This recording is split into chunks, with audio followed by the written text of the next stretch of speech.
মাজহারুল ইসলাম লিখেছেন, এমপি মন্ত্রী নির্বাচিত হয়ে সাংবিধানিক শপথ গ্রহণের পর তা ভঙ্গ করলে কাফারা দিতে হবে কিনা। দেখুন, এমপি মন্ত্রী নির্বাচিত হওয়ার পর যে শপথ গ্রহণের প্রথা প্রচলন আমাদের সমাজে আছে, এখানে আল্লাহর নাম নিয়ে শপথ করছি এরকম কোনো কথা বলা হয় বলে আমার জানা নেই।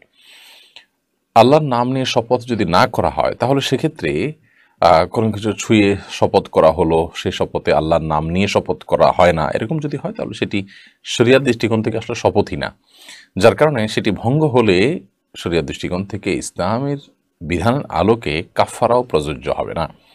তবে এটা ঠিক যে কোনো কাজ করব এই মর্মে আমি সংকল্প করলাম, এমন মর্মে আমি প্রতিজ্ঞা করলাম, কথা দিলাম, ওয়াদা করলাম, এরপর সেটা লঙ্ঘন করলাম, সেটা তো অত্যন্ত জঘন্য অপরাধ। অর্থাৎ এখানে শপথ ভঙ্গ না হলেও ওয়াদা ভঙ্গ ঠিকই হচ্ছে। ওয়াদা এক জিনিস আর শপথ আরেক জিনিস। শপথ হলো আল্লাহর নাম নিয়ে যে ভবিষ্যতে কোনো কাজ করার সংকল্পর কথা প্রকাশ করা হয়, যে আল্লাহর শপথ করে বলছি আমি এটা করব, বা আল্লাহ শপথ করে বলছি আমি এমনটা করব না, এগুলো হলো শপথ। আর প্রতিজ্ঞা, ওয়াদা, সংকল্প, এটা হলো যে আল্লাহর নাম নেওয়া ছাড়া এমনিতে আমি কোনো কাজ করবো বা করবো না বলে মানুষকে কথা দিলাম, বিশেষ করে অন্যের অধিকার সংশ্লিষ্ট, যে আমি অন্যকে কথা দিলাম যে আমি এটা করবো বা এটা করবো না। তো এই ওয়াদা খেলাফ এটা খারাপ কাজ। বিশেষ করে অন্য মানুষের সাথে যে আমাদের কোনো প্রমিস করি আমরা, ওয়াদা করি আমরা, সেগুলো যদি লঙ্ঘন করা হয়, ভঙ্গ করা হয়, কথা মানুষের সাথে দিয়ে সেটা নষ্ট করা হয়, তাতে মানুষ ক্ষতিগ্রস্ত হয়, মানুষের সাথে দেওয়া কথার বরখেলাফ করা হয়, তাহলে সেটা মুনাফিকের আলামত। নবী সাল্লাল্লাহু আলাইহি ওয়াসাল্লাম বলেছেন মুনাফিকের কয়েকটি আলামতের কথা, তার মধ্যে থেকে একটা হলো ওয়াইদা ওয়াদা আখলাফা, যখন সে ওয়াদা করে সে ওয়াদার খেলাফ করে, অর্থাৎ ওয়াদা রক্ষা করে না। তাহলে ওয়াদা রক্ষা করা খারাপ জিনিস, ওয়াদা ভঙ্গ করা খারাপ জিনিস, সেটা ভিন্ন বিষয়। বাট আপনার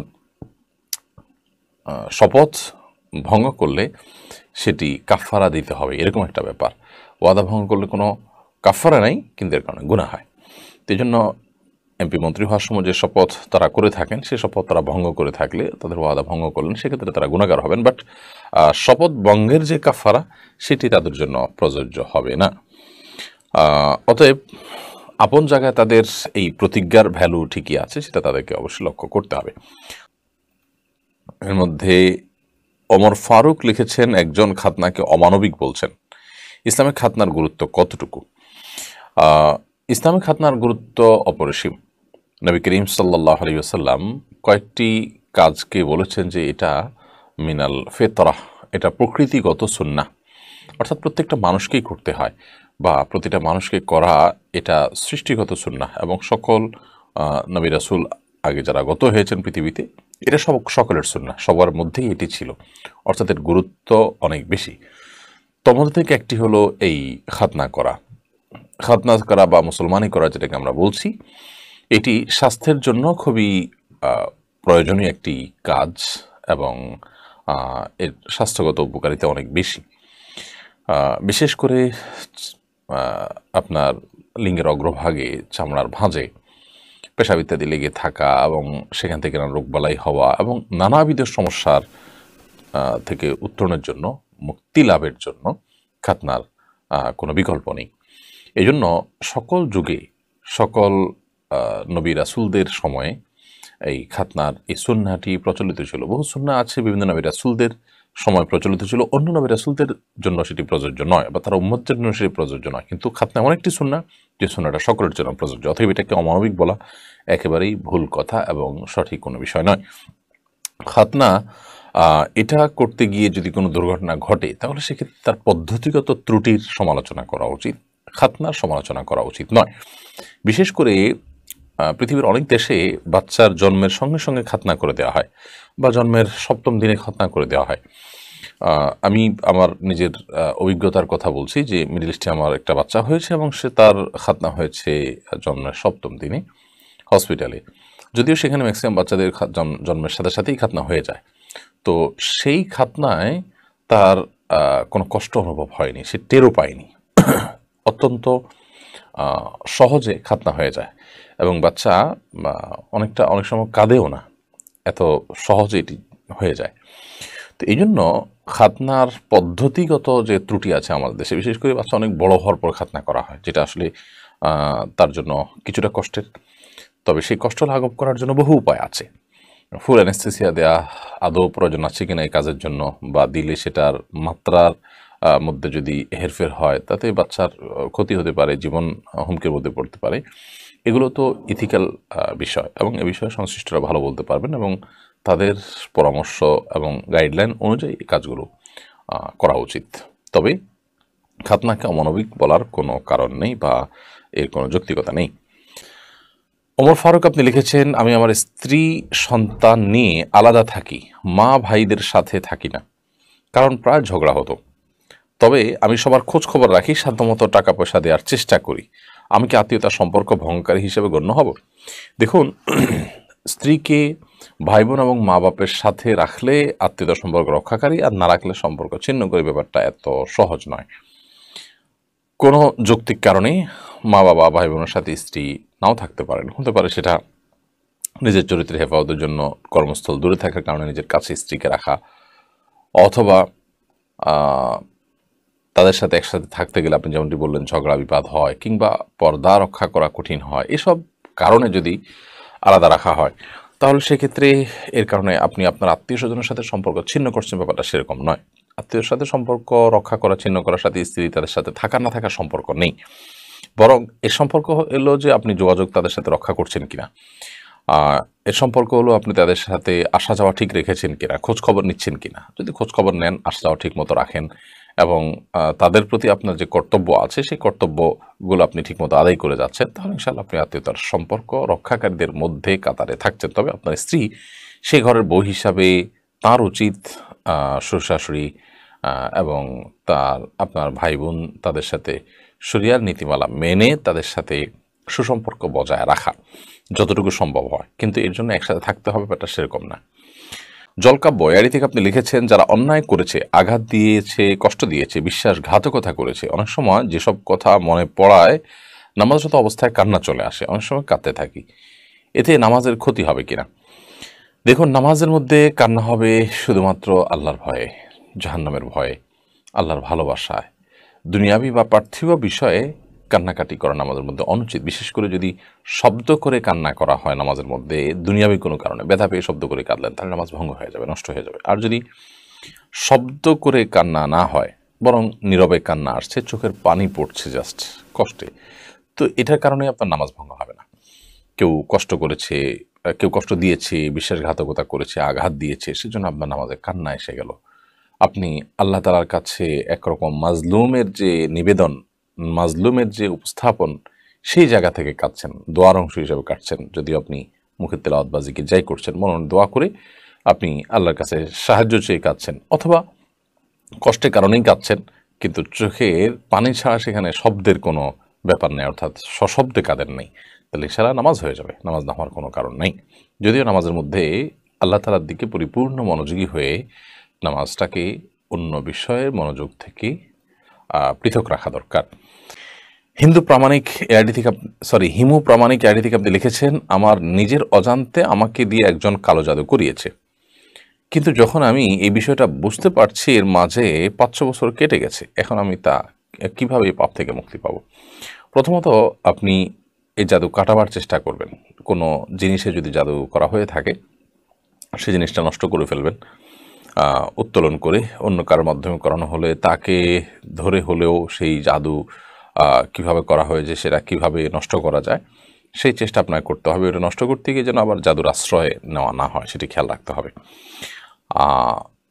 অনেক সময় দেখা যায় যে বিভিন্ন তাবিজ কবজ লিখে নির্দিষ্ট জায়গা পুঁতে রাখা হয়, তাহলে সেটা তুলে নষ্ট করে ফেলতে হবে। এরকম আরও বিভিন্ন প্রক্রিয়া আছে যেগুলোতে জাদু করা হয়, সেগুলো নষ্ট করবেন, এবং সেই সাথে আল্লাহর কাছে তওবা নাসুহা করবেন, জীবনে যেন আর কোনোদিন আপনার দ্বারা এরকম কর্মকাণ্ড না হয়, এ ধরনের জঘন্য অপরাধ না হয়। এটা ইসলামের শরিয়ার দৃষ্টিকোণ থেকে মৃত্যুদণ্ড পাওয়ার মতো অপরাধ। এটা করার, মানুষকে হত্যা করার জন্য উদ্যত হওয়ার ভিতরে তেমন কোনো পার্থক্য নেই। তো এই জন্য এ ধরনের অপরাধ থেকে আল্লাহ তাআলার কাছে তওবা নাসুহা বা খাঁটি অন্তরে তওবা করা দরকার, জীবনে যেন আর কখনো এরকম অপরাধ আপনার দ্বারা সংগঠন না হয়। ইনশাআল্লাহ বিদিনিল্লাহ আল্লাহ তাআলা আশা করা যে আপনাকে মাফ করবেন। সাকিব হাসান আপনি লিখেছেন, গর্ভকালীন সময়ের শেষের দিকে এসে সিয়াম পালন করতে না পারলে করণীয় কি? সিয়াম পালন করতে না পারার ব্যাখ্যাটা কি? যদি এমন হয় যে গর্ভকালীন সময়ে এমন একটা পরিস্থিতিতে আপনি এসে পৌঁছেছেন যে সিয়াম পালন করতে গেলে গর্ভস্থ সন্তান ক্ষতিগ্রস্ত হতে পারে, কিংবা আপনি না খেয়ে কোনোভাবেই টিকতে পারেন না। অনেকে আছেন যে অনবরত বমি করতে থাকেন। এরকম কোনো অসুবিধা যদি হয় যে আপনি সিয়াম পালন করার কোনো সক্ষমতা আপনার নেই, তাহলে তো ভিন্ন কথা, আপনি অসুস্থতার কারণে সিয়াম রাখবেন না। এই সিয়ামগুলো পরবর্তীতে আপনাকে রেখে দিতে হবে।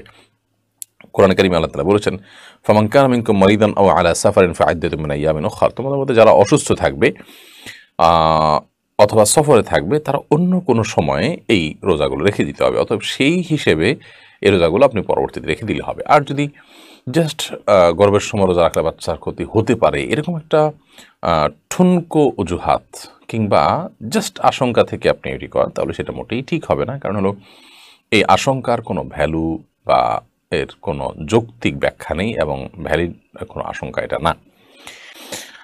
এবি হামেদ লাবিব আপনি লিখেছেন, নারীদের খাতনা করার বিধান কি? দেখুন, নারীদেরও প্রয়োজন হলে খাতনার বিধান রয়েছে ইসলামে। এটা আসলে এক এক এলাকার নারীদের শারীরিক কাঠামো এক এক রকম, তার উপর নির্ভর করে। মিডল ইস্টের কোনো কোনো অঞ্চলের মেয়েদের খাতনা করা ছাড়া কোনো বিকল্প পথ খোলা নেই, যার কারণে তারা খাতনা করে এবং চর্বি জমে যায়, নানান রকমের অসুবিধা থাকে, যেগুলো থেকে খাতনা করার প্রয়োজন হয়। কিন্তু অনেক অঞ্চলে, আমাদের সহ পৃথিবীর অনেক অঞ্চলে এটার প্রয়োজন হয় না, বিধায় এটি তাদের জন্য প্রযোজ্য নয়। বাট ছেলেদের জন্য সারা পৃথিবীতে সর্বত্র সব জায়গায় সমানভাবে প্রযোজ্য। ফরিদা আলম আপনি লিখেছেন, ট্রান্সজেন্ডারদের সঙ্গে কি পর্দা করতে হবে, তাদের সঙ্গে পর্দার গুরুত্ব কতটুকু? দেখুন, আমরা এই শব্দটির পাশে লিখতে পারি যে সমকামী পড়বেন। কারণ তৃতীয় লিঙ্গের মানুষ যাদেরকে হিজড়া বলা হয়, তারা, এই মানুষগুলো যারা সমকামিতাকে সমাজে প্রতিষ্ঠিত করবার জন্য নানান ছল ছাত্রের আশ্রয় নিচ্ছেন, তারা বলেন যে হিজড়া এই শব্দটা এক ধরনের গালি, সেই জন্য মূলত ট্রান্সজেন্ডার বলি আমরা। ট্রান্সজেন্ডার তো আসলে একজন মানুষ, রূপান্তরিত নারী বা রূপান্তরিত পুরুষের ইংরেজি। তো রূপান্তরিত নারী পুরুষ আর হিজড়া বা তৃতীয় লিঙ্গ তো এক জিনিস না। হিজড়া তৃতীয় লিঙ্গ তো জন্মগত। রূপান্তরিত নারী পুরুষ হলো যে নিজের আপনার বিভিন্ন পড়াশোনার মাধ্যমে বিভিন্ন উদ্যোগ নিয়ে তিনি নিজেকে পুরুষ হয়ে নারী, নারী হয়ে পুরুষ ঘোষণা করছেন, তার মন সেদিকে টানছে, অর্থাৎ এক কথা তিনি সমকামী। পুরুষ হয়ে তিনি পুরুষের দিকে তার টান, নারীর দিকে তার টান নাই, তাহলে তিনি নিজেকে নারী ফিল করছেন, এরকম ঘোষণা দেন। তো এটা দিয়ে তিনি মূলত কোন নারীর সাথে শারীরিক সম্পর্কে লিপ্ত হওয়ার চেষ্টা করেন, এটাই সমকামিতা। এটাকে অত্যন্ত সূক্ষ্মভাবে আমাদের সমাজে গেলানো হচ্ছে, পৃথিবীর অনেক সমাজে গেলানোর চেষ্টা করা হয়েছে। পৃথিবীর অনেক দেশে এগুলোর বিরুদ্ধে তীব্র আন্দোলন মানুষ করছে এবং নানান অস্থিরতা তৈরি হয়েছে। পৃথিবীর একটি দেশের প্রেসিডেন্টকে পদত্যাগ পর্যন্ত করতে হয়েছে এই ইস্যুতে। কারণ এর কারণে সমাজে অস্থিরতা তৈরি হয়, সেটি বলাই বাহুল্য। বিধায় সমকামীদের মতো অভিশপ্ত এবং জঘন্য বিকৃত মানসিকতা ঠেকাবার জন্য এই শব্দের যে মারপ্যাচ আছে, সেটি আমাদের খুব ভালো করে রপ্ত করা দরকার। তো হিজড়া যারা, তাদের অধিকার, তাদের বিধিবিধান একেবারেই পরিষ্কার। তাদের মধ্যে যারা মেয়েদের সাথে যাদের সাদৃশ্য বেশি থাকবে, তারা মেয়ে হিসাবে বিবেচিত হবে এবং ছেলেরা তাদের সাথে পর্দা করবে। আর যদি ছেলেদের দিকটা, কাঠামোটা তাদের শরীরে বেশি থাকে, তাহলে ছেলে হিসাবে তাদের বিবেচনা করা হবে এবং তারা তাদের সাথে মেয়েরা পর্দা করবে, ছেলে হওয়ার দিকটা যেহেতু তার মধ্যে বেশি। বাট যারা রূপান্তরিত নারী পুরুষ, অর্থাৎ আসলে সে পুরুষ, এখন নিজেকে সে নারী ঘোষণা দিচ্ছে, রূপান্তরিত নারী হয়েছে, এরকম যদি হয়, তাহলে সেক্ষেত্রে তাদের দেখতে যদি নারীর মতো হয়, নারীর অবয়ব চলে আসে এবং পুরুষ তার দিকে দৃষ্টিপাত করলে তার ফিতনায় পতিত হওয়ার আশঙ্কা থাকে, তাহলে তার সঙ্গে পর্দা করা উচিত। চারু এআইডি থেকে আপনি লিখেছেন, নামাজে সূরা ফাতিহার সাথে অন্য যে সূরা মিলানো হয়, সেক্ষেত্রে কি একটা মাত্র সূরা দিয়ে নামাজ পড়া যাবে? যেমন সূরা ফাতিহার পর শুধু সূরা কাউসার পড়ে কি সব ওয়াক্তের নামাজ পড়া যাবে? দেখুন, সূরা ফাতিহার সাথে অন্য সূরা যে মিলানো হয়, প্রথম রাকাতে যে সূরা পড়বেন, দ্বিতীয় রাকাতে অন্য কোনো সূরা পড়বেন। যদি কোনো কারণে আপনার আর কোনো সূরা মুখস্থ না থাকে, কিংবা একই সূরা দুইবার পড়েছেন অনিচ্ছাকৃতভাবে, নামাজ হয়ে যাবে আপনার ডেফিনেটলি। কিন্তু ইচ্ছাকৃত এইভাবে একটা সূরাই নিয়মিতভাবে দুটো রাকাতে পড়া, এটা উচিত না। বিশেষ করে আপনার মুখস্থ না থাকলে আরেকটা সূরা মুখস্থ করা পর্যন্ত পড়বেন। আর যদি মুখস্থ থাকে, তাহলে সেক্ষেত্রে যৌক্তিক কোনো কারণ ছাড়া বা ভুলে যাওয়া ছাড়া প্রত্যেক রাকাতে আপনি একই সূরা পড়েছেন, সেটা করা উচিত নয়। জায়ান আহমেদ আপনি লিখেছেন, মহিলাদের জন্য হাজরা আসওয়াদ চুম্বন করতে যাওয়া কি পর্দার খেলাফ হিসেবে গণ্য হবে? যদি সেরকম কোনো সুযোগ থাকে যে কোনো মা কোনো বোন হজ কিংবা ওমরা করতে গেছেন এবং তিনি হাজরা আসওয়াদ পাথর চুমা করার কোনো সুযোগ তৈরি হয়েছে, চুমা দেওয়ার মেয়েদের জন্য কোনো লাইন হয়েছে অথবা পুরুষদের সাথে ধাক্কাধাক্কি করা ছাড়া করার সুযোগ হয়েছে, তাহলে তিনি করবেন। আর যদি ধাক্কাধাক্কি করে পুরুষদের সাথে তার এটা করতে হয়, যে অবস্থা সেখানে হয়ে থাকে, তাহলে কোনো অবস্থাতে জায়েজ নেই সেখানে তার এই চুমু দিতে যাওয়াটা। কারণ এটা করতে গেলে তাকে ভয়ঙ্কর ফিতনা পতিত হতে হবে। হ্যাঁ, মেয়েদের আলাদা এখন লাইন থাকলে, সেখানে কোনো পুরুষের সাথে তার ধাক্কাধাক্কি হওয়ার আশঙ্কা না থাকলে, বাজে পরিস্থিতি পড়ার আশঙ্কা না থাকলে তিনি এটা করবেন। এমনকি তওয়াফের সময় পর্যন্ত পুরুষের ধাক্কাধাক্কি যেন না হয় সেদিকটা খুব মানে সর্বোচ্চভাবে সতর্কতা অবলম্বন করতে হয়। আমাদের দেশের মহিলা তো বটে, পুরুষরাও যারা যান তারাও সেখানে আপনার চুমু দিতে গিয়ে পাথরে যা করেন সেটা শরীরের দৃষ্টিকোণ থেকে জায়েজ হয় না। এইভাবে চুমু দেওয়ার চাইতে না দেওয়া অবশ্যই বেটার। কারণ চুমু দেওয়াটা যদি সুন্নাহ হয়ে থাকে তাহলে সেক্ষেত্রে মানুষকে কষ্ট দেওয়া, কাউকে আঘাত করা, ধাক্কাধাক্কি করে মানুষকে বিপদের মুখে ঠেলা বা নিজেকে বিপদের মুখে ফেলে দেওয়া, এটা কিন্তু গুনাহের কাজ। বিধায় চুমু দেওয়ার চাইতে ওটা থেকে বেঁচে থাকা অনেক বেশি জরুরি। সাখাওয়াত হোসেন লিখেছেন, নতুন শিক্ষাক্রম অনুযায়ী পাঠ্যপুস্তক রচিত হয়েছে। বর্তমানে পাঠ্যক্রম ও পাঠ্যপুস্তক বিষয়ে আপনার সার্বিক মূল্যায়ন কি? বাংলাদেশের আর্থসামাজিক অবস্থা বিবেচনায় কেমন পাঠ্যক্রম হওয়া উচিত বলে মনে করেন? দেখুন ভাই সাখাওয়াত হোসেন, এদেশের মানুষের ধর্ম বিশ্বাসের দিকটি সর্বোচ্চ গুরুত্বের সাথে পাঠ্যপুস্তকে প্রতিফলিত হওয়া উচিত। এবং আমাদের পার্শ্ববর্তী দেশ ভারতে আমরা যদি দেখি তাহলে সেখানে অত্যন্ত গুরুত্বের সাথে তাদের ধর্মবিশ্বাসটি তাদের পাঠ্যপুস্তকে আমরা দেখি বিভিন্নভাবে স্থান পায়। এটা তাদের সংস্কৃতির অংশ। পৃথিবীর প্রত্যেকটা এলাকার মানুষের ধর্মবিশ্বাস এবং ধর্মীয় কৃষ্টি এটা তাদের নিজস্ব সংস্কৃতির অংশ। কিন্তু হতে পারে একই অঞ্চলে একাধিক ধর্মের মানুষ বসবাস করে, তো প্রত্যেক ধর্মের মানুষের ধর্মবিশ্বাস বা ধর্মীয় কৃষ্টি এটা ওই দেশেরই কালচার এবং আপনার মাল্টিকালচারের মতো একটা ব্যাপার। এটিকে গুরুত্বের সাথে দেখা উচিত। আমরা মালয়েশিয়ার মতো দেশে দেখি যে ধর্মকে অত্যন্ত গুরুত্বের সাথে তারা নিয়েছেন এবং খুব গুরুত্বের সাথে তারা সেটাকে আপনার চর্চা করেন এবং রাষ্ট্রের বিভিন্ন পর্যায়ে এই ধর্ম তাদের খাঁজে ভাঁজে কিন্তু রয়েছে খুব গুরুত্বের সাথে। এটি কিন্তু তাদের উন্নতি অগ্রগতির পথে কোনো প্রকার বাধা সৃষ্টি করেনি। ন্যায় বিচার বলুন, সেখানে সুশাসন বলুন, সেখানে অন্যান্য যে ভালো দিকগুলো আছে সে সব দিক থেকে তারা আমাদের চেয়ে এগিয়ে।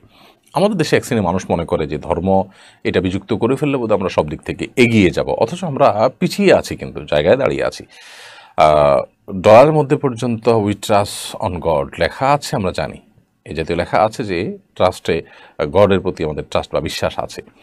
তো ধর্মীয় সভ্যতার উপরে গোটা পৃথিবীর মানব ইতিহাস দাঁড়িয়ে আছে, মানব সভ্যতা দাঁড়িয়ে আছে। কোনো সভ্যতায় গড়ে ওঠেনি ধর্মীয় বিশ্বাস, ধর্মীয় কৃষ্টির ছাড়া। তো আমাদের সমাজে, আমাদের দেশে খুব দুঃখজনকভাবে আমাদের পাঠ্যপুস্তক থেকে ধর্ম বিযুক্তির একটা প্রচেষ্টা আমরা দেখতে পাচ্ছি। এর পিছনে একটা নীল নকশা কাজ করছে। আমার বিশ্বাস এটা কোনোভাবে বাস্তবায়ন হতে দেশের সাধারণ মানুষ দিবে না। সর্বস্তরের মানুষ এটা বিরুদ্ধে রুখে দাঁড়াবে এক সময়, এবং এর ফলে মানুষ প্রয়োজনে যে শিক্ষা আমার সন্তানকে কুশিক্ষিত করবে, যে শিক্ষা আমাদের সন্তানকে ধর্ম থেকে দূরে সরাবে বা ভুলভাল জিনিস শিখতে বাধ্য করবে, সেই শিক্ষা প্রয়োজনে মানুষ অ্যাভয়েড করবে, সেই শিক্ষাকে বর্জন করবে মানুষ। তো এই আগুন নিয়ে খেলার নেপথ্য নায়কেরা যারা গভর্নমেন্টের বিভিন্ন গুরুত্বপূর্ণ চেয়ারগুলোকে ব্যবহার করছেন, আমার বিশ্বাস যে তাদের ব্যাপারেই সর্বোচ্চ সতর্কতা অবলম্বন করবে দেশের মানুষ এবং দেশের নীতি নির্ধারক পর্যায়ের মানুষ যারা আছেন তারা। অতএব আমাদের পাঠ্যপুস্তকের মধ্যে আপত্তিকরণ এগুলো বিষয়, বিশেষ করে এবছর সপ্তম শ্রেণীর বইয়ে যে সমাজবিজ্ঞান বইয়ে যে আমাদের শরীফার গল্প ঢুকিয়ে দেওয়া হয়েছে, এটা নিয়ে আমরা বলেছি যে ট্রান্সজেন্ডার আর হিজড়া এই দুটাকে গুলিয়ে ফেলা হয়েছে এবং অনেক গুরুত্বপূর্ণ পদে থাকা মানুষগুলো পার্থক্য করতে পারছে না। হিজড়া জন্মগত হয়, আর ট্রান্সজেন্ডার হলো একটা আস্ত পুরুষ নিজেকে নারী, একটা আস্ত নারী নিজেকে পুরুষ হিসেবে রূপান্তরিত করে, ঘোষণা দেয়। দুটা দু জিনিস, এবং এটা মূলত সমকামিতা প্রতিষ্ঠা করবার জন্য হয়ে থাকে। এটা আমরা বিভিন্ন সময় ব্যাখ্যা করেছি কীভাবে সমকামিতা দিনের আলো মতো পরিষ্কার একেবারে।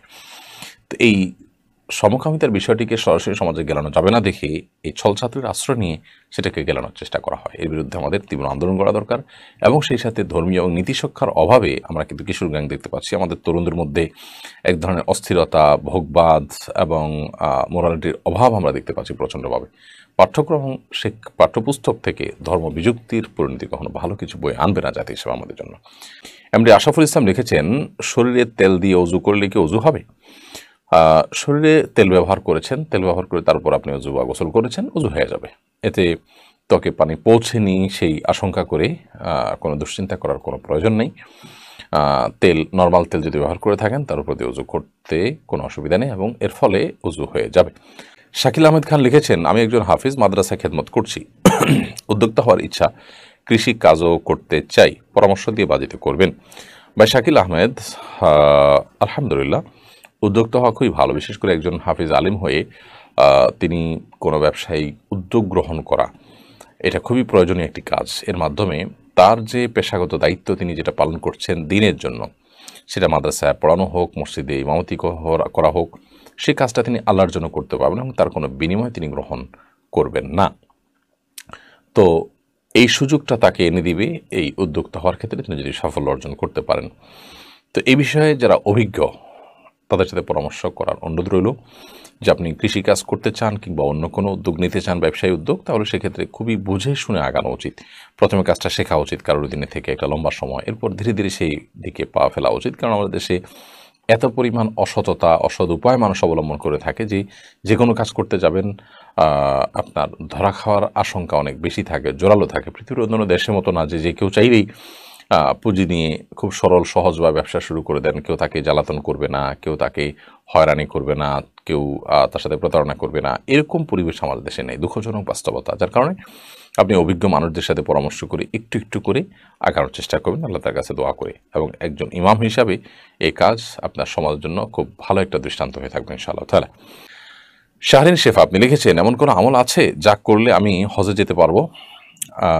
দেখুন, হজে যাওয়ার জন্য গভীর সংকল্প থাকা দরকার, প্রচেষ্টা থাকা দরকার, এবং সেই সাথে আপনার যৌক্তিক যে পদক্ষেপগুলো আছে, টাকা পয়সা জোগাড় করা ইত্যাদি, সেগুলো শুরু করা দরকার। কী পরিমাণ হচ্ছে সেটা না দেখে চেষ্টাটা কতটুকু হচ্ছে সেটা দেখা দরকার।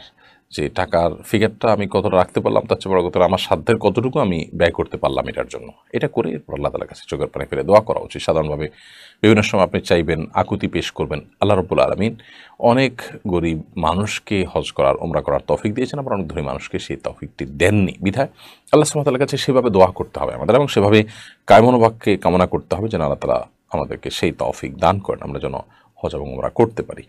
এটা হলো মূল বিষয়। এর পাশাপাশি উমরা বা হজ যাতে সহজ হয় তার জন্য আলাদা করে পার্টিকুলার কোনো আমলের কথা, যে অমুক আমল করলে হজ করা যায়, উমরা করা যায়, এরকম কোনো আমলের কথা নবী সাল্লাল্লাহু আলাইহি ওয়াসাল্লাম থেকে বর্ণিত হয়েছিল আমার জানা নেই। তবে হ্যাঁ, কিছু আমল আছে যে আমলগুলোর ফলে আপনি হজ বা উমরা করার সওয়াব লাভ করবেন। যেমন সকালে যদি আপনি শাকের নামাজ পড়েন, ফজরের পর নিজ জায়গায় বসে জিকির আজকার তেলাওয়াত করেন এবং সূর্য ওঠার 20 মিনিট পরে আপনি নামাজ পড়েন 2 রাকাত, তাহলে সেক্ষেত্রে আপনি একটি পূর্ণাঙ্গ হজের সওয়াব পাবেন। তো এরকম আরও অনেক আমল আছে যে আমলগুলো হজ এবং উমরার সওয়াব আপনাকে এনে দিবে, সেটা ভিন্ন বিষয়। বাট এই আমল করলে পার্টিকুলারলি আপনি হজে যেতে পারবেন, হজে যাওয়াটা আপনার জন্য সহজ হয়ে যাবে, এরকম আলাদা কোনো আমল নাই। আল্লাহ তাআলার কাছে দোয়া করবেন এবং সাধারণভাবে প্রচেষ্টা অব্যাহত রাখবেন।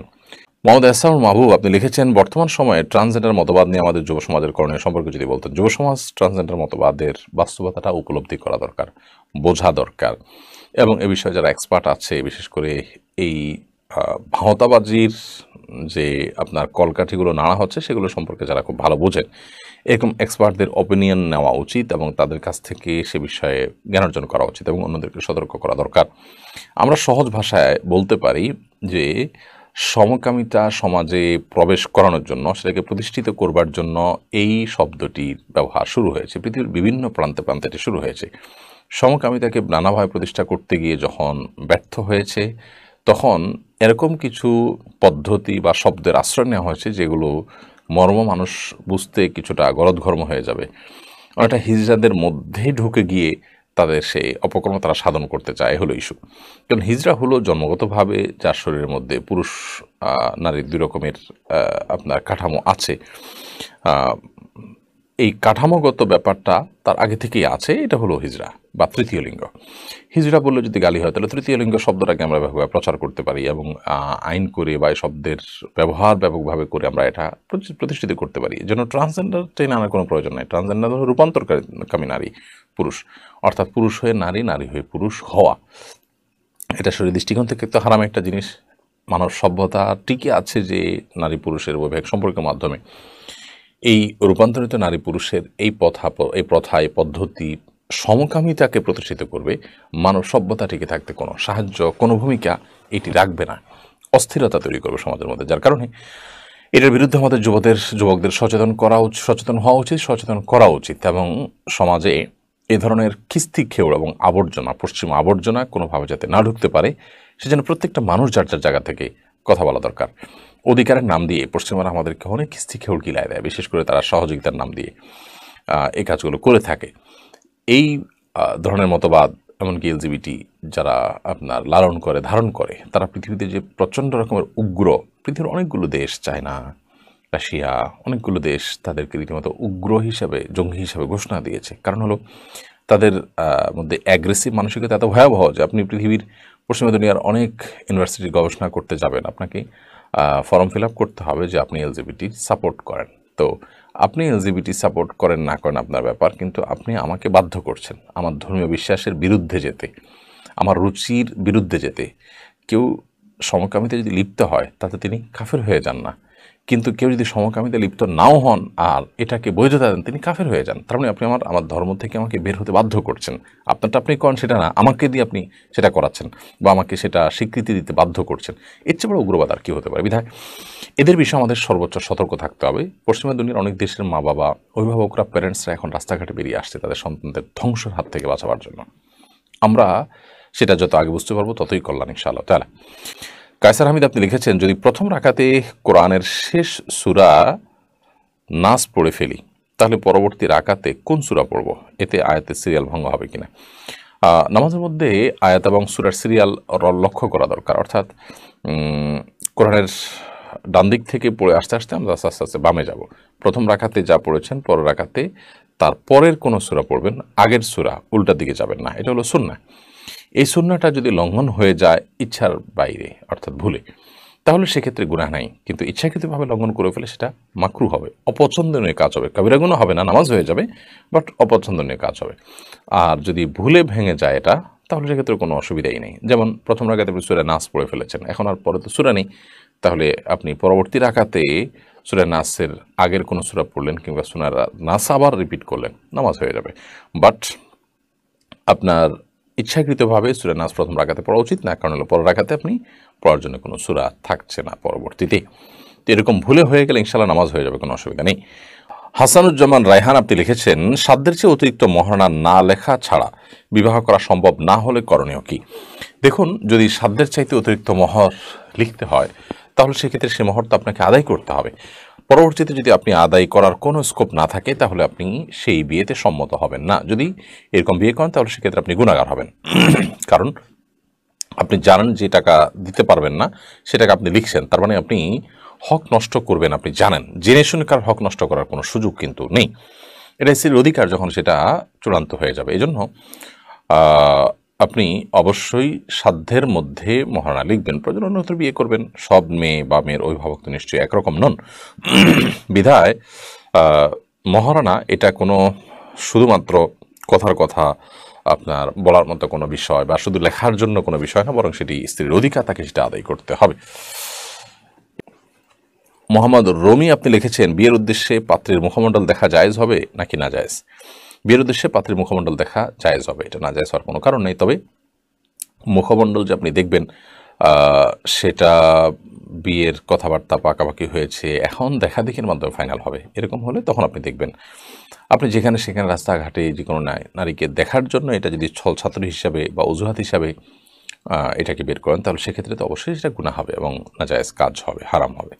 কারণ এটা এক ধরনের চালাকি এবং ছলছাত্রী হবে। বাট এমনিতে মুখমণ্ডল দেখা যায় যাচ্ছে পাত্রীকে বিয়ে উপলক্ষে, এবং একইভাবে পাত্রকে পাত্রী দেখতে পারে। কারণ নবী সাল্লাল্লাহু আলাইহি ওয়াসাল্লাম বলেছেন, এটা হলো আহরাই উদামা বাইনাকুমা, স্বামী স্ত্রীর মধ্যে সম্প্রীতি তৈরি করতে সহযোগিতা করে বিয়ের আগে একে অন্যকে দেখে নেওয়া। তাছাড়া কোনো ভুল বুঝাবুঝি তৈরি হওয়ার যে রাস্তা সেটি বন্ধ করে দেয় যদি আগে দেখা যায়। পরে আর কোনো অজুহাত থাকে না যে আমি দেখি নাই বা আমি যাই না ইত্যাদি। দুঃখিত। পরে যাতে কোনো ঝামেলা না হয় সেজন্য নবী সাল্লাল্লাহু আলাইহি ওয়াসাল্লাম বিয়ের আগে নারী পুরুষ একে অন্যকে দেখতে বলেছেন। এখানে দেখা বলতে মুখমণ্ডল সহই দেখার কথা বলা হয়েছে, বিদেশিটি জায়েজ আছে। মাহমুদ রহমান আপনি লিখেছেন, পাঠ্যপুস্তকের ট্রান্সজেন্ডারের প্রতি সহমর্মিতার বার্তা আছে। এরকম অবস্থায় অভিভাবক হিসাবে আমাদের করণীয় কি? সন্তানকে কুশিক্ষা থেকে কীভাবে রক্ষা করব? দেখুন, আমরা আমাদের রাষ্ট্রের অস্তিত্বকে যারা অস্বীকার করে অথবা রাষ্ট্রের স্বার্থ বিরোধী জায়গায় যারা অবস্থান নেয়, কিংবা ধরুন আমাদের স্বাধীনতাকে যারা নষ্ট করেছিল বহু বছর, একটা পর্যায়ে আমরা স্বাধীনতা অর্জন করেছি, তাদের ব্যাপারে যদি সহমর্মিতার কথা বলা হয় বইয়ে, আমরা সেটাকে কীভাবে দেখব? সব ক্ষেত্রে টলারেন্ট হওয়ার কোনো সুযোগ নেই। সমকামিতাকে সমাজে ঢোকাবার জন্য নানান ছল ছাত্রের আশ্রয় নিয়ে নানান শব্দের মায়ের পেঁচ দিয়ে সেটিকে যে ঢোকাবার পশ্চিমা এজেন্ডা বাস্তবায়ন করছে কিছু মানুষ, এবং সেটা নিয়ে সমাজে এক শ্রেণীর মানুষ ব্যাপকভাবে কাজ করছে, এবং বেশ কিছু দায়িত্বশীল মানুষগুলো তাদের কাছে বিক্রি হয়ে গেছে। এটার বিরুদ্ধে আমাদের সোচ্চার হতে হবে। এবং পাঠ্যপুস্তকে সহমর্মিতা দেখানোর জন্য আর কিছু নেই। আমাদের সমাজে কি পরিমাণ অসহিষ্ণুতা আছে, কি পরিমাণ ন্যায় বিচারের ঘাটতি আছে সমাজের সর্বত্র। আপনি তৃতীয় লিঙ্গের মানুষদের প্রতি সহমর্মিতার কথা বলুন, ঠিক আছে, কিন্তু শরীফার গল্পের নামে যে গল্প বইয়ে আছে সেখানে তৃতীয় লিঙ্গের কথা বলা হয়নি, সেটা বলা হয়েছে রূপান্তরকামী নারীর কথা। অর্থাৎ শরীফা যাকে পরিচয় করিয়ে দেওয়া হচ্ছে সে একজন রূপান্তরকামী, সে কোনো আপনার তৃতীয় লিঙ্গের মানুষ বা যাকে আমরা হিজড়া বলি সেরকম কেউ না।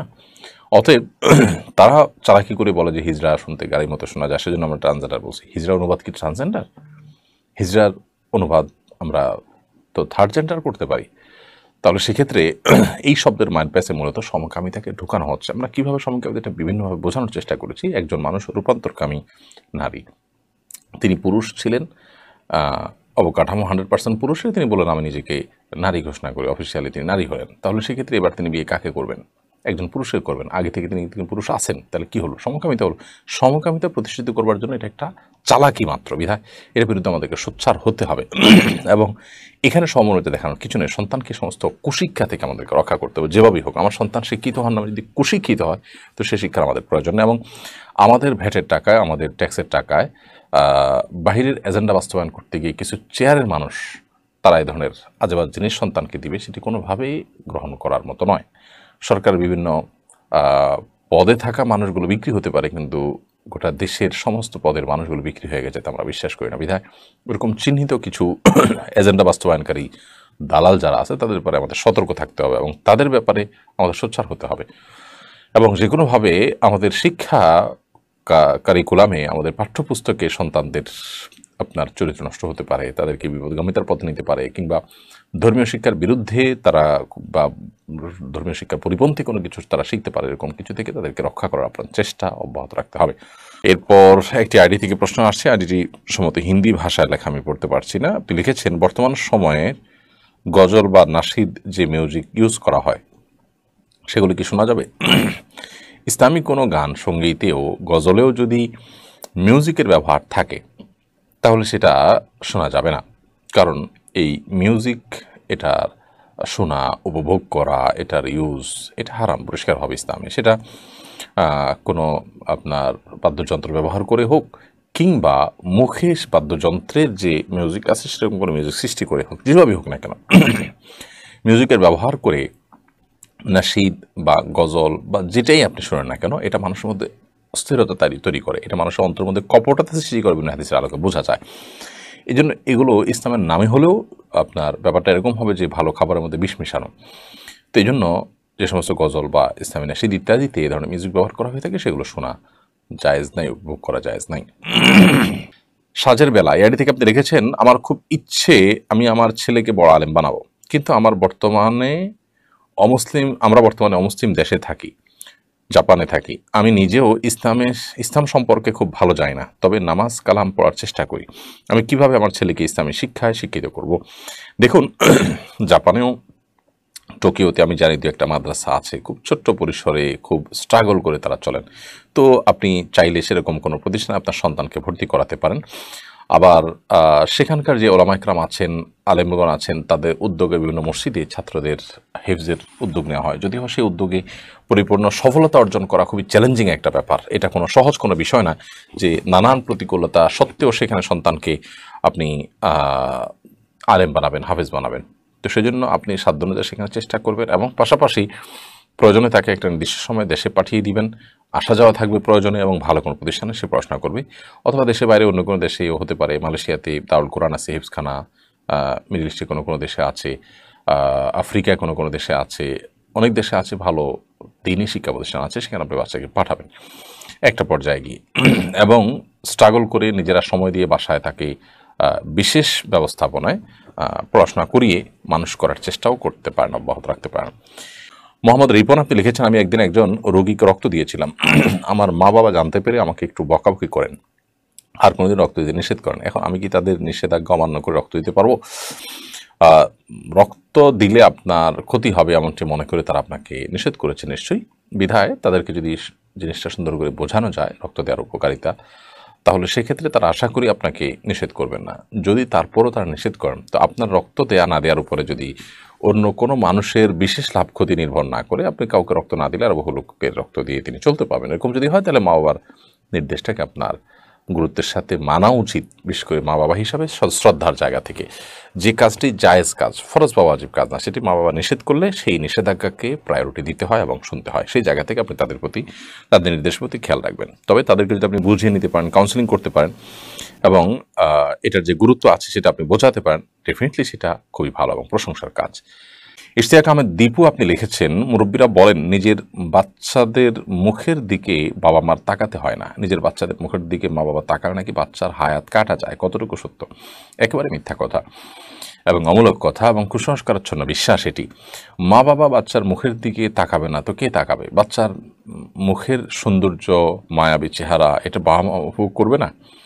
অন্য দুনিয়ার সবাই উপভোগ করবে, শুধুমাত্র বাবা মা সেটা থেকে বঞ্চিত হবে, নিজের সন্তানের মুখ তারা দেখবে না? এটা কেমন কথা? একেবারেই ভিত্তিহীন কথা। মা বাবা বাচ্চার মুখের দিকে তাকালে তার হায়াত কমে যায়, এটা না বৈজ্ঞানিক কোনো কথা, না ধর্মীয় দৃষ্টিকোণ থেকে সঠিক কোনো বিশ্বাস।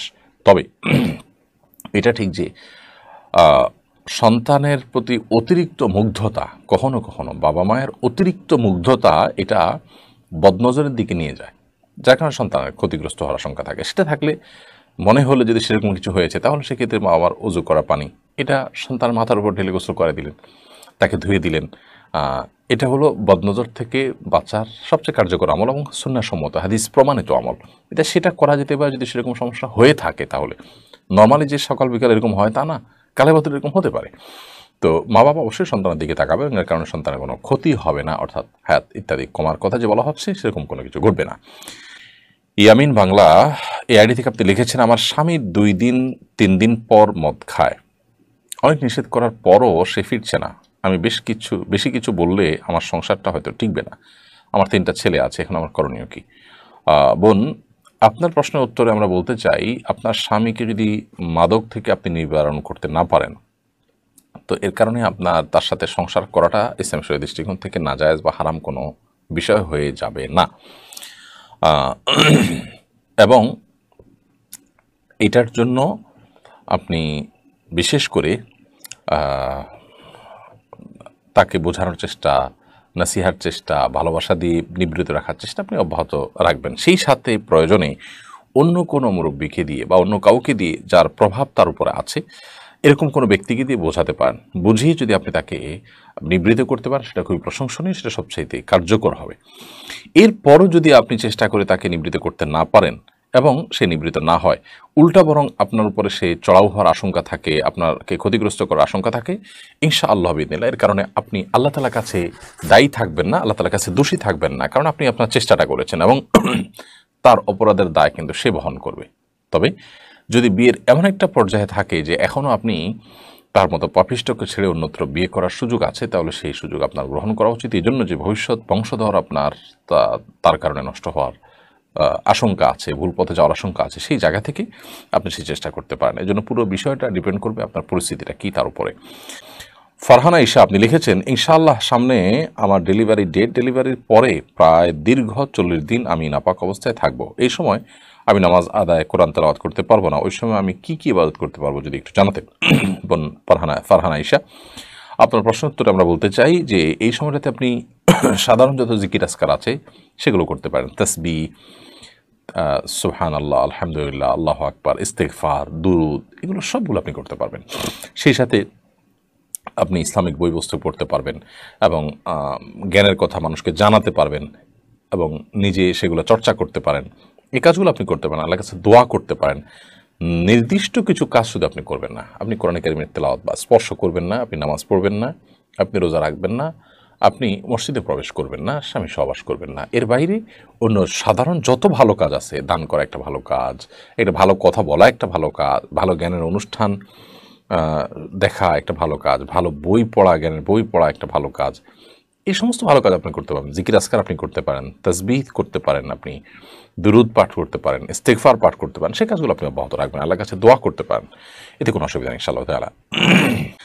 মাহদি মিরাজ আপনি লিখেছেন, শীতকাল আমরা প্রায় সকলেই ঠান্ডার জন্য মোজা, বিশেষ করে কপাল ঢাকা শীতের টুপি পরি, এতে কি নামাজের কোনো অপরিপূর্ণতা থাকবে কিনা? যেহেতু সেজদা দেওয়ার সময় কপাল নাক ঠেকিয়ে নামাজ পড়া আবশ্যক। দেখুন, শীতের সময় মোজা, আপনার কপাল ঢাকে সেরকম টুপি, এগুলো পরতে কোনো অসুবিধা নেই এবং নামাজে কোনো অপূর্ণতা থাকবে না। শুধু লক্ষ্য রাখতে হবে যে চেহারা যেন ঢাকা না থাকে, কারণ চেহারা ঢেকে নামাজ পড়া নিষেধ। অতএব আপনি চাদর মুড়ি দিয়ে নামাজ পড়েন যদি, অথবা রুমাল মুড়ি দিয়ে নামাজ পড়েন, মাফলার মুড়ি দিয়ে নামাজ পড়েন, যাতে আপনার পুরো চেহারা ঢেকে যায় নাক সহকারে, তো সেটা আপনার নামাজকে মাকরুহ করে দিবে, নামাজকে ত্রুটিযুক্ত করবে। নামাজ হয়ে যাবে বাট ত্রুটিযুক্ত হবে। আর এমনিতে যদি আপনার টুপি, মোটা টুপি পরেছেন, সেটা কপালে এসেছে, অথবা আপনার মুখমণ্ডলের বাইরের গলা ইত্যাদি সব আপনি বেঁধে রেখেছেন, তাতে কোনো অসুবিধা নেই ইনশাআল্লাহ তাআলা। বিধায় মুখমণ্ডল ঢাকা না থাকলেই হলো, আপনি অন্য কোনো পোশাক পরতে পারেন, মোজা তো পরতেই পারেন, কোনো অসুবিধা নেই। এমডি মেহরাজ হোসেন আপনি লিখেছেন, কোনো বিয়ে ঠিক হলে বিয়ে না হওয়া পর্যন্ত ছেলে মেয়ে কি অডিও অথবা ভিডিও কলে কথা বলতে পারবে? না, বিয়ের আগ্দ হওয়ার আগ পর্যন্ত ইজাব কবুল, প্রস্তাব এবং কবুল বলা সাক্ষীদের সামনে, এটুকুর আগ পর্যন্ত স্বামী স্ত্রী সুলভ সম্পর্ক কিংবা ছেলেমেয়েরা পরস্পর কথাবার্তা আলাপচারিতা অব্যাহত রাখতে পারে না। হ্যাঁ, প্রয়োজনীয় কোনো কথা, তথ্য জানা দরকার, সেটা তারা করতেই পারেন, সেটাও যতটা ফিতনামুক্ত অবস্থায় করা যায়, অর্থাৎ টেক্সট মেসেজের মাধ্যমে, চিঠির মাধ্যমে, মেইলের মাধ্যমে বা অন্য কোনো উপায় করা গেলে সেটা বেটার। যদি একান্ত কথা বলতে হয়, প্রয়োজন যতটুকু ততটুকুই শুধুমাত্র করতে পারবেন, এর বাইরে না। আমাদের সমাজে অনেকে মনে করেন যে এঙ্গেজমেন্ট হয়ে গেছে মানে বিয়ে হয়ে গেছে, এটা সঠিক না। বিয়ে কিন্তু এক পক্ষের প্রস্তাব, অপর পক্ষের সম্মতি, দুজন সাক্ষীর উপস্থিতিতে সম্পন্ন হয়ে থাকে। এটি যদি না হয় তাহলে সেক্ষেত্রে মানে স্বামী স্ত্রী সুলভ যে সম্পর্ক, যোগাযোগ, এটা কিন্তু জায়েজ নেই। বিধায় এই বিষয়ে আমাদেরকে সাবধান থাকতে হবে। যদি আপনি বিয়ের আনুষ্ঠানিকতা পরে করতে চান, কোনো অসুবিধা নেই, অন্তত আগদটা করে ফেলেন। এঙ্গেজমেন্ট নামক এই বিষয়টার তো প্রয়োজন নেই। যখন চূড়ান্ত হয়ে গেছে, দুজন সাক্ষীর সামনে প্রস্তাব সম্মতি হয়ে যায়, ছেলে মেয়ে যার যার মতো ভিন্ন জায়গায় থাকলো, আনুষ্ঠানিকতা করে পরবর্তীতে আপনারা উঠায় নিলেন, সেটি ভিন্ন বিষয়। রুমা চৌধুরী আপনি লিখেছেন, সাদাকা এবং জাকাতের মধ্যে পার্থক্য কি? সাদাকা এটা কখনো কখনো বলে সব ধরনের দানকে বোঝানো হয়, তখন জাকাতও এর মধ্যে সামিল থাকে। বাট আমাদের সমাজে সাদাকা বলতে বোঝানো হয় সাধারণত, সাদাকা জাকাতের মধ্যে সাদাকা বলতে বোঝানো হয় সাধারণ দান, আর জাকাত বলতে বোঝানো হয় ফরজ দান। সম্পদের যে নির্দিষ্ট হার সম্পদশালীদের উপরে আবশ্যক হয়ে থাকে, সেটা হলো জাকাত, সেটা দিতেই হয় বাধ্য আমরা, এবং সেটা ব্যয়েরও নির্দিষ্ট খাত আছে। আর সাদাকা বলতে বোঝানো হয় সাধারণ দান, যেটা আপনার ফরজ না বরং নফল, যে যতটুকু পারেন ততটুকু করবেন, এবং এটার জন্য খাত ফিক্স করে দেওয়া না যে এর বাইরে দেওয়া যাবে না বা এই খাতে দিতে হবে। সাদাকাটা ব্যাপক আর জাকাতটা হলো নির্দিষ্ট। মিনহাজ এআইডি থেকে আপনি লিখেছেন, পাবলিক কবরস্থানে কবর দেওয়ার মাঝে বিশেষ কোনো ফজিলত আছে কিনা? কাউকে পারিবারিক কবরস্থানে কবরস্থ করা হলে সেটাকে হেয় করা ঠিক হবে কিনা?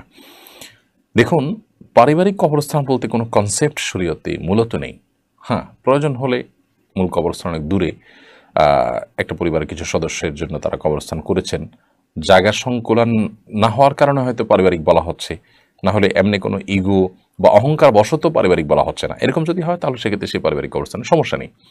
বাট অনেক সময় দেখা যায় পাশেই হয়তো বড় কবরস্থান আছে, পাবলিক কবরস্থান আছে, কিন্তু না, আলাদা পারিবারিক কবরস্থান দেওয়া হয়। এটা অনেক সময় ইগোর কারণে দেওয়া হয়, যে আমরা সাধারণ পাবলিকের সাথে কবর শোবো না, বরং আমরা আমাদের পরিবারের লোকরা আলাদা থাকবে, এটা আমাদের স্বাতন্ত্র্য বজায় রাখবে। এর কারণে এগুলো তো অহংকার কারণ হয়ে থাকে। একজন ইমানদার কখনো এরকম অহংকারী হওয়ার কোনো সুযোগ কিন্তু ইসলামে একেবারেই নেই। তো সেই কারণে আমাদের সচেতন থাকতে হবে, সতর্ক থাকতে হবে, দায়িত্বশীল থাকতে হবে এই ব্যাপারে, যে এই ধরনের পারিবারিক কবরস্থান ইসলামের দৃষ্টিকোণ থেকে অ্যালাউড না।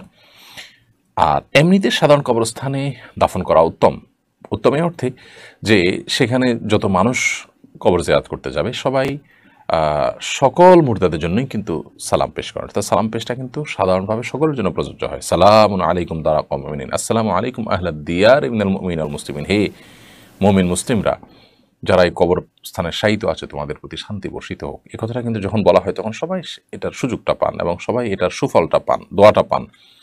তো যারা পারিবারিক কবরস্থান নামে আলাদা করে কবরস্থান নির্মাণ করেন তারা কিন্তু সুযোগ থেকে বঞ্চিত হন। তো এই জন্য গণকবরস্থানে শয়ন করা বা সেখানে কবর দেয়া এটা উচিত, অধিকতর উত্তম। এবং এটা অহংকারও দূর করে দেয়, অর্থাৎ অহংকারের পথটাকে রুদ্ধ করে দেয়।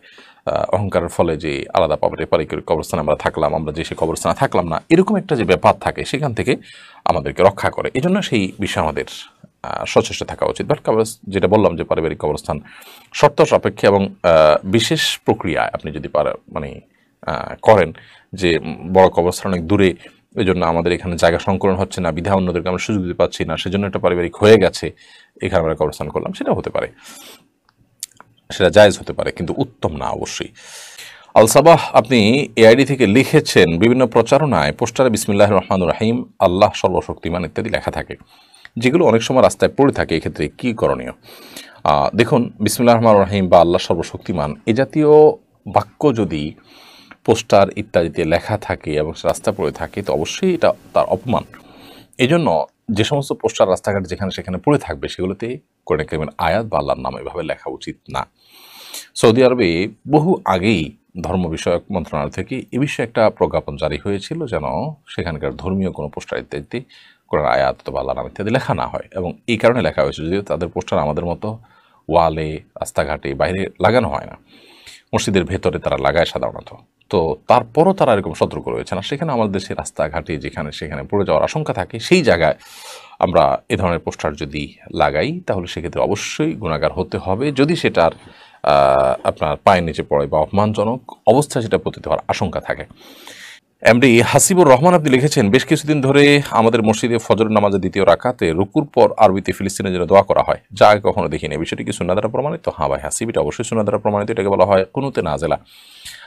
কোনো বিশেষ মুসিবত যখন মুসলিম জাতির উপরে এসে পড়ে, কোনো বিশেষ দুর্যোগ যখন এসে পড়ে, তখন আল্লাহ তাআলার কাছে মুসলিমরা গণহারে যে দোয়া করে থাকে এটাকে কুনুতে নাজেলা বলা হয়। ফজর নামাজের দ্বিতীয় রাকাতে রুকু থেকে ওঠার পর ইমাম সাহেব সম্মানিতভাবে সবাইকে নিয়ে যে দোয়া পাঠ করে থাকেন, যে দোয়া নিবেদন করে থাকেন, সেটাই কুনুতে নাজেলা, এটা সম্পূর্ণ সুন্নাহ দ্বারা প্রমাণিত। বদিউল আলম লিখেছেন, ব্যাংকের বাৎসরিক সুদের টাকা কোন কোন খাতে খরচ করা যাবে?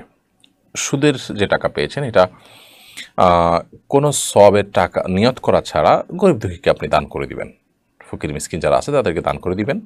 এছাড়া ওলামা ইকরাম পাবলিক টয়লেট ইত্যাদির মতো কাজে ব্যবহার করারও পারমিশন এবং অনুমতি দিয়েছেন, অনেকে সেটাকে রেকমেন্ড করেছেন যে পাবলিক টয়লেট হলো এটা মসজিদে, মাদ্রাসা বা অন্য কোথাও হলো সেখানে এটা খরচ করা হলো, সেটাও ওলামা ইকরাম রেকমেন্ড করেছেন। এমনি মুবারক আপনি লিখেছেন, 3 বছরের জাকাত জমা রেখে পরে দেওয়া যাবে কিনা? জাকাত জমা রাখার পর একটু বলবেন। জাকাত জমা রেখে দিবেন না, জাকাত হয়ে গেছে দিয়ে ফেলবেন।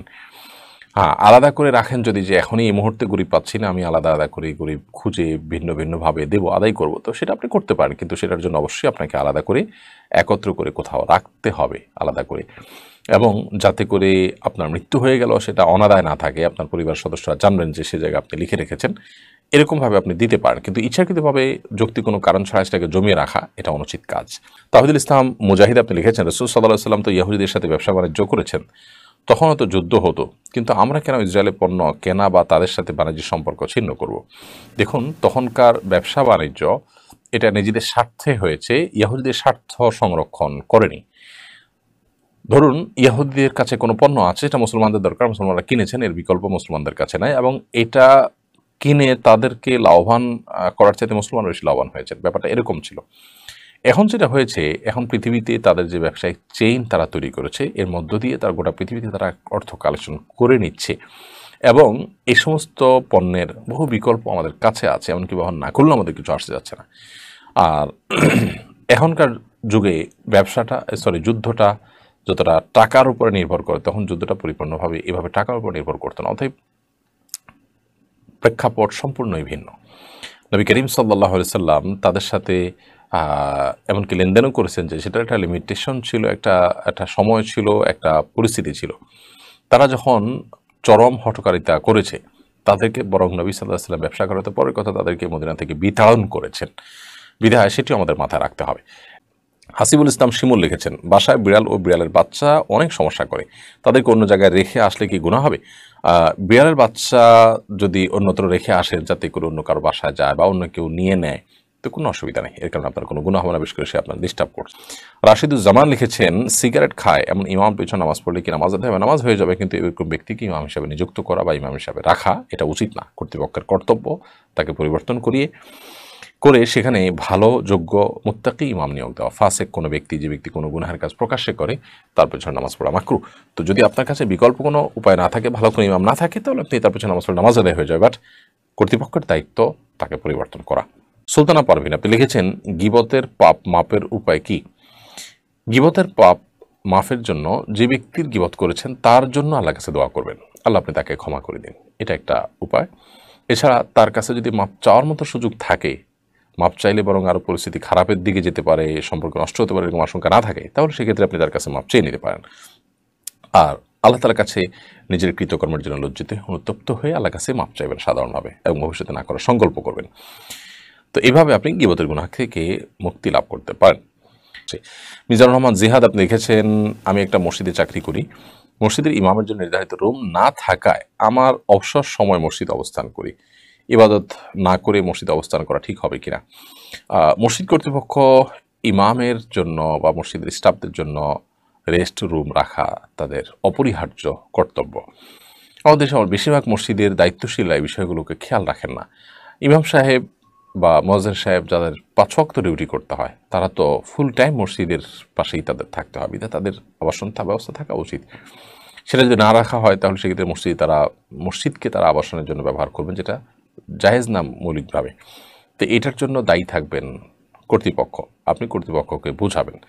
আর যদি আপনার মসজিদে থাকতে হয়, অবস্থান করতে হয়, তাহলে যখনই আপনি ঢুকবেন ইতিকাফের নিয়ত করে নেবেন যে আমি এই অবস্থানটা, মসজিদে অবস্থানটাও ইবাদতের নিয়তে হলে সেটা সওয়াবের হয়। এরপর আপনি সেখানে ঘুমান, কিছু সময় বন্দি করে বাকি সময় ঘুমান, আপনি রেস্ট করেন, সেটা জায়েজ আছে। এই জন্য ইতিকাফের নিয়ত করে আপনি অবস্থান করতে পারেন। হাসান মিরান আপনি লিখেছেন, মোবাইলে কোরআন তেলাওয়াত করতে কি ওযু থাকা জরুরি? মোবাইলে কোরআন তেলাওয়াতের জন্য অনেক উলামা কেরাম ওযু থাকাকে আবশ্যক বলেছেন, কিন্তু অনেক উলামা কেরাম আবশ্যক বলেননি। যারা আবশ্যক বলেনি তাদের মতটা আমাদের কাছে অধিকতর দলিল সমৃদ্ধ মনে হয়, কারণ মোবাইলের এই যে কোরআনের সফট কপি আছে, এটা আসলে স্পৃশ্য কোনো বিষয় না, অর্থাৎ এটা ধরা যায় এরকম কোনো জিনিস না, কিন্তু বিধায় ওযু না থাকলেও সেটি পড়া যাবে, তেলাওয়াত করা যাবে, ধরা যাবে। তারপরেও উজু করে ধরলে সেটা অধিকতর উত্তম, একদম মত পার্থক্য ঊর্ধ্বে উঠে গেলেন। তাছাড়া উজু অবস্থায় যত বেশি থাকা যায় ততই ভালো। এম মামুন আল আমিন আপনি লিখেছেন, মাঝে মাঝে পথ চলার সময় আমি দোয়া বা আয়াতুল কুরসি পাঠ করি, এমন সময় কেউ সালাম দিলে আগে সালামের উত্তর দিব নাকি দোয়া পড়ে শেষ করব? দেখুন, মাঝপথে দোয়া কিংবা আয়াতুল কুরসি যেগুলো পাঠ করেন, এগুলোর মধ্যে কেউ যদি সালাম দেয়, বিশেষ করে আপনি জিকির আজকার করছেন, এর মধ্যে সালাম আসলো, তো আপনি সালামের জবাব দিয়ে বাকিটা আবার কন্টিনিউ করতে পারেন, যে জায়গায় আপনি জবাব দিয়েছেন সেখান থেকে, কোনো অসুবিধা নেই। কারণ সালাম দিলে সালামের জবাব যদি আপনি শুনতে পান, তাহলে তার জবাব দেওয়াটা ওয়াজিব হয়ে যায়, বিধায় আপনি জিকির আজকার থামিয়ে দিয়ে সালামের জবাব দিয়ে তারপরে বাকিটা কন্টিনিউ করবেন। আর যিনি সালাম দিচ্ছেন তার লক্ষ্য করা উচিত, একটা লোক যদি ইবাদতবন্দেগীতে মাশগুল থাকে, জিকির আজকার তেলাওয়াতে মাশগুল থাকে, তাহলে তাকে সালাম না দেওয়া উচিত, যদি তার মনোযোগে তার সেই তেলাওয়াত এবং জিকিরে ব্যাঘাত সৃষ্টি করতে পারে বলে মনে হয়। এটা পরিস্থিতি পর্যালোচনা করে সালাম যিনি দিচ্ছেন তিনি সেটা বিবেচনা করে তারপর দিবেন। যদি সালাম দিয়ে দেন তিনি না বুঝে দিয়েছেন বা বুঝে দিয়েছেন, যেটাই হোক, তো আপনার কর্তব্য হবে যে আপনি সালামের জবাব দিবেন, কারণ সালামের জবাব দেওয়াটা ওয়াজিব আপনার জন্য। জিকির করাটা বা ওই টাইমে তেলাওয়াত করাটা যতটা গুরুত্বপূর্ণ, তার চেয়ে সালামের জবাব দেওয়ার গুরুত্ব অনেক বেশি। ইসলাম আমাদেরকে অনেক বেশি সামাজিক হতে বলে, সামাজিক সৌন্দর্যগুলো ইসলামের অনেক বেশি, যার কারণে এই সালাম আমাদেরকে রিপ্লাই করতে হয়। রিভা আক্তার আয়েশা আপনি লিখেছেন, খাটে বিছানা পরিষ্কার থাকলে খাটে জানামাজ বিছিয়ে সালাত আদায় করা যাবে কিনা? কোনো অসুবিধা নেই। এমনকি যদি সম্পূর্ণ পরিষ্কার থাকে, সেখানে নাপাক কিছু না লেগে থাকে, তাহলে ওখানে সরাসরি নামাজ পড়লেও নামাজ হয়ে যাবে। আর যদি জানামাজ বিছিয়ে পড়েন তো পড়াই যাবে। তবে কিছু কিছু খাট আছে অনেক বেশি নরম, যে নরম হওয়ার কারণে, খাট বলতে আপনার সেখানে যে তোশক ইত্যাদি থাকে বা যা আপনার যেগুলো বিছানো থাকে, সেরকম যদি নরম কিছু থাকে, এত বেশি নরম যে সেখানে আপনার সেজদা দিলে মাথা ডুবে যাচ্ছে বা আপনি ব্যালেন্স রাখতে পারছেন না, তাহলে সেখানে নামাজ পড়া অনুচিত, কারণ সেখানে নামাজ পড়লে আমাদের মনোযোগ নষ্ট হবে আপনার। বাট যদি সেরকম না হয়, সাধারণভাবে নামাজ পড়ার মতো থাকে, তাহলে সেক্ষেত্রে অবশ্যই সেখানে নামাজ পড়তে পারবেন। এমনি নুরুস সাফা আরফান আপনি লিখেছেন, সঠিকভাবে কবর জিয়ারত করার নিয়ম কি? সঠিকভাবে কবর জিয়ারত করার নিয়ম হলো কবরের পাশে গিয়ে আপনি সালাম পেশ করবেন, এবং সালাম পেশ করার পদ্ধতি হাদিসে বর্ণিত আছে কয়েকভাবে।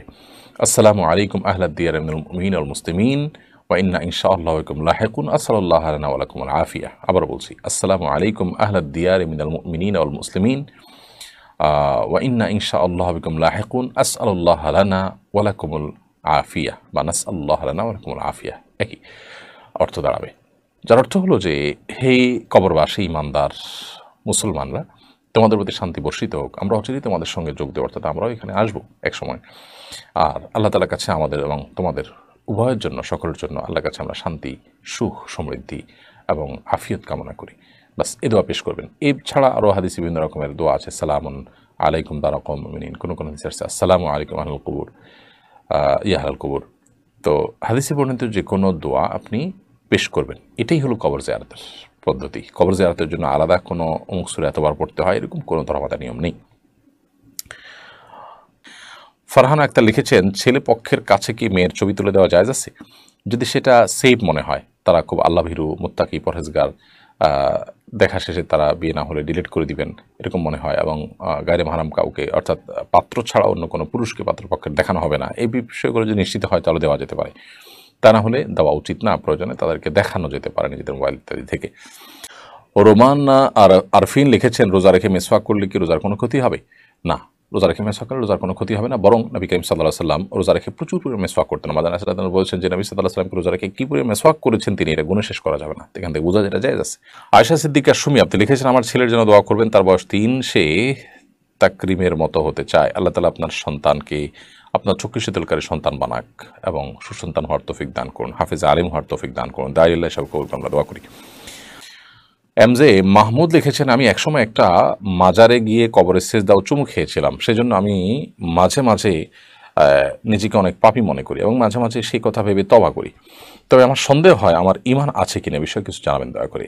এ ধরনের কর্মকাণ্ড মানুষকে ঈমানহীন করে দেয়। এজন্য আপনি অনুতপ্ত হয়ে সেখান থেকে ফিরে এসেছেন এবং নিজেকে ভৎসনা করবেন, সেই সাথে আল্লাহ তাআলার কাছে ক্ষমা প্রার্থনা করবেন, ভবিষ্যতে আর না করার সংকল্প করবেন, পাশাপাশি ঈমানকে নবায়ন করবেন। আশহাদু আল্লা ইলাহা ইল্লাল্লাহ ওয়া আশহাদু আন্না মুহাম্মাদান আবদুহু ওয়া রাসূলুহু। সিজদার উপযুক্ত একমাত্র আল্লাহ, উপাস্য একমাত্র তিনি, এটা আমি সাক্ষ্য দিচ্ছি।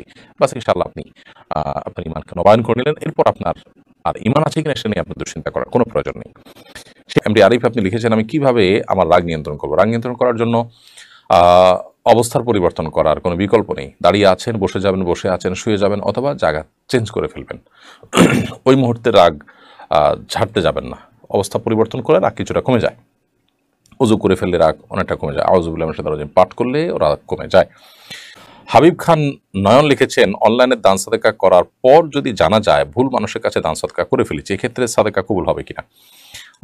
আপনি ভালো উদ্দেশ্যে করেছেন, কিন্তু কেউ হয়তো প্রতারিত করে আপনাকে টাকা নিয়েছে, ইনশাল্লাহ আপনার গুনাহ হবে না, সাদেকা আর সব আপনি পাবেন ইনশাল্লাহ। হাসান মিরাজ লিখেছেন, সিজারের ক্ষেত্রে ডাক্তার যদি পুরুষ হয় তাহলে কি গুনাহ হবে?